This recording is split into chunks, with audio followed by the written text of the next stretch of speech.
In this video, I will show you how to fix Among Us server connection error. First, check your internet connection. Make sure you have a stable Wi-Fi or mobile data.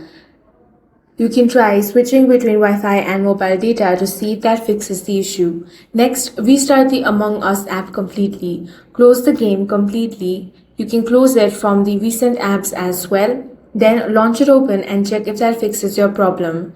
If the problem continues, check if Among Us servers are down. For that, open up any web browser and search Among Us server. Then head over to any reliable website such as Down Detector and check if there is any problem.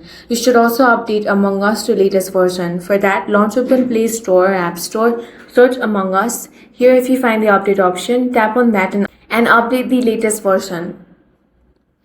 If you're still unable to connect, then you want to long press on Among Us, then tap on this app info icon. Now scroll down and tap on storage. Here find clear cache, tap on it. Now open Among Us. If the problem is still there, you can simply uninstall the application and reinstall it. In this way, you can fix Among Us server connection error. That's all for this video. If you found it useful, make sure to hit the like button and subscribe for more videos like this.